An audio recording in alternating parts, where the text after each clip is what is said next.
Are you ready to start that packaged food business dream and really maximize your profit so that you don't start an expensive hobby? For the best packaged food advice, follow this channel, subscribe below to Food Business Success, and be sure to click on the bell to get notified every time I release a new video.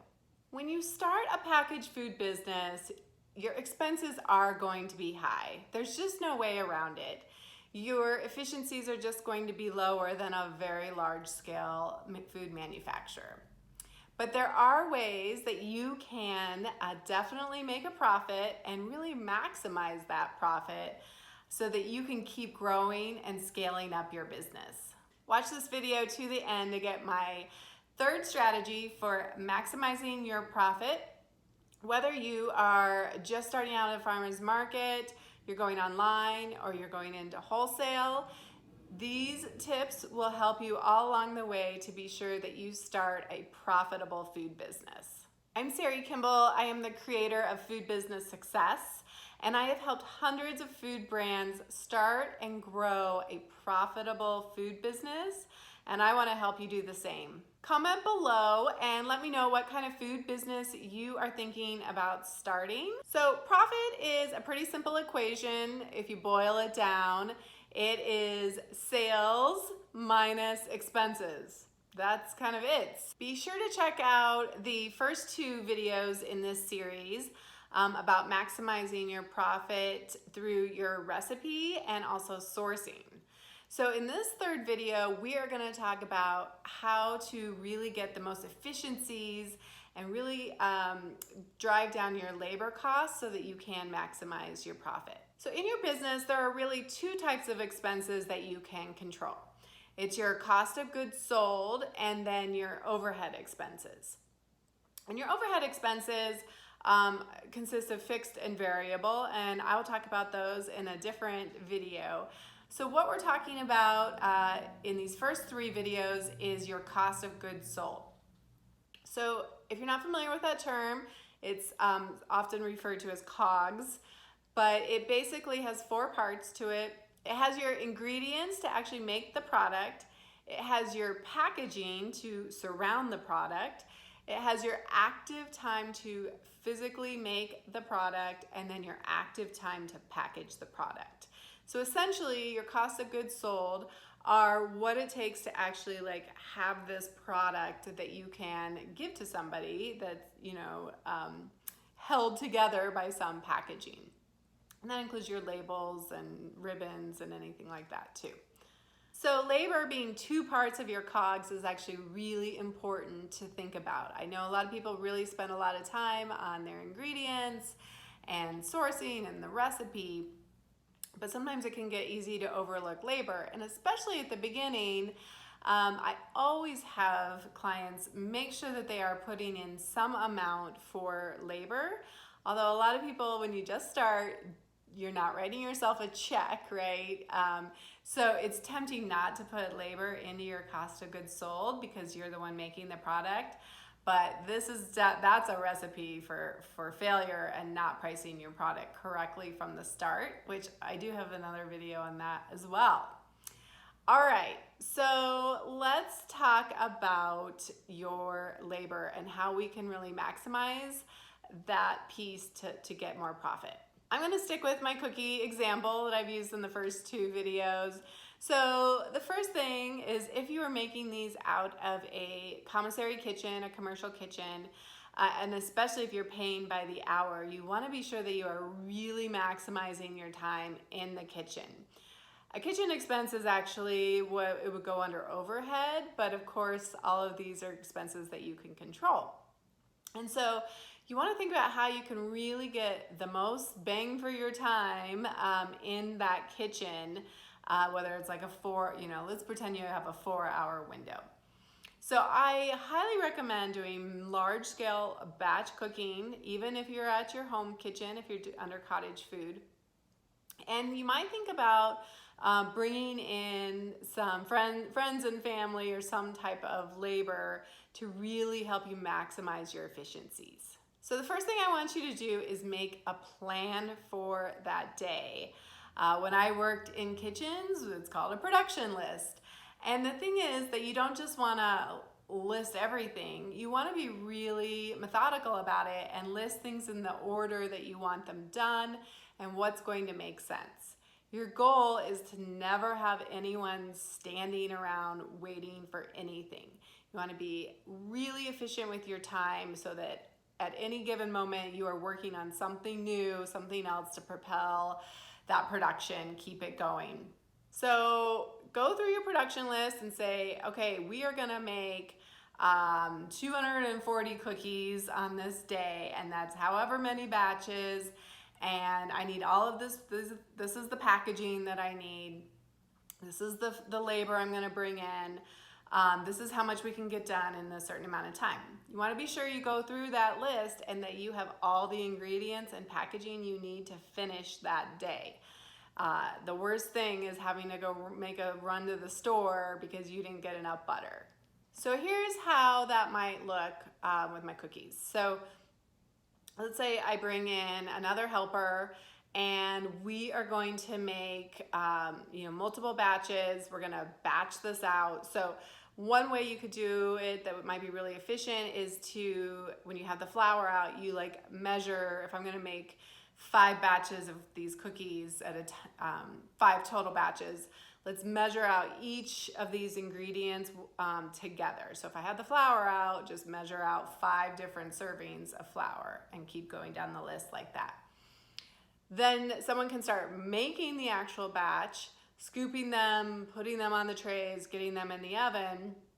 Those are in the oven, then you keep going and you start the next batch, and so on. So you're just constantly keeping busy, always doing something. If there's a lag time while you're waiting for the oven, then maybe you're putting stickers on your packages, you're doing some of that like packaging work.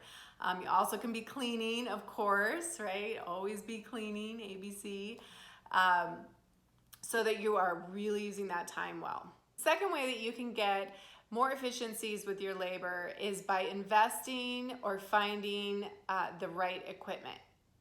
So what I mean by finding is that looking for kitchens, if you're in a commercial kitchen, look for a kitchen that has bigger commercial equipment that's going to help you specifically with your product type.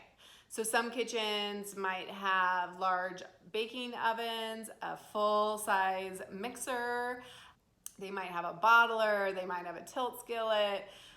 So depending on your product, you want to look for equipment that is going to really save you a lot of time. With my cookie example, it could be those scoops, right, that are going to help us maintain consistency, but I probably want a few of them so we can like really crank through it quickly.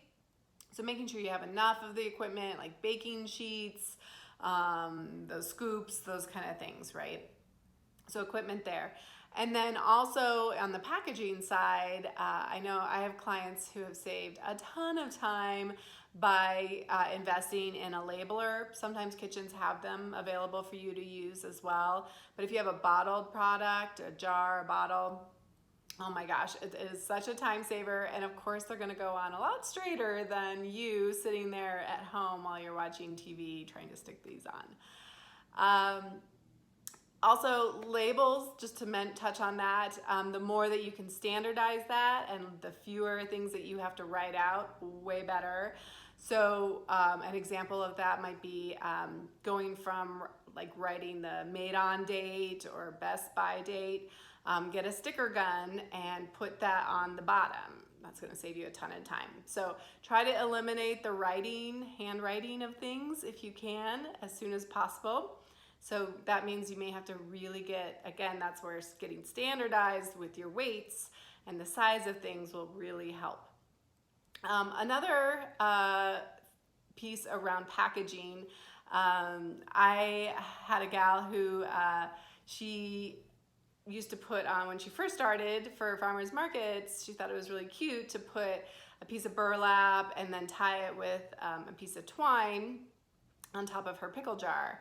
And while very cute and quaint, this was a huge time suck. So she pretty quickly realized that this was not worth it. It didn't make people buy her pickles.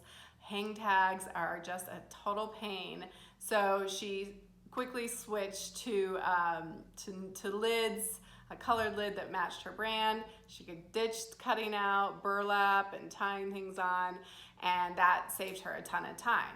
Your time is still worth something, and at some point you do want to get to the place where you might be paying somebody to help you out with these things. So think about where you can maybe cut some of those little extras that seem really cute and quaint, but maybe aren't really necessary. So really take the time, no pun intended, to evaluate, investigate your labor costs, see where you can do large-scale batch production, find the right equipment that will allow you to do large-scale production, find equipment that's going to speed things up for you, bring in labor to help make that time really efficient for you.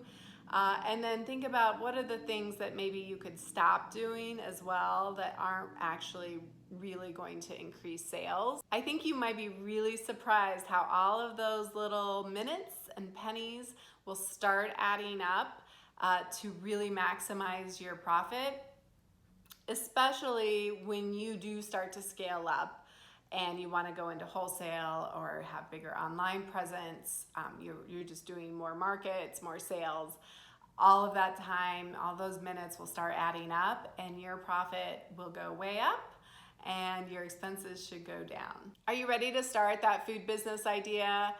Hopefully I've convinced you that it is possible to make a profit even at a small scale.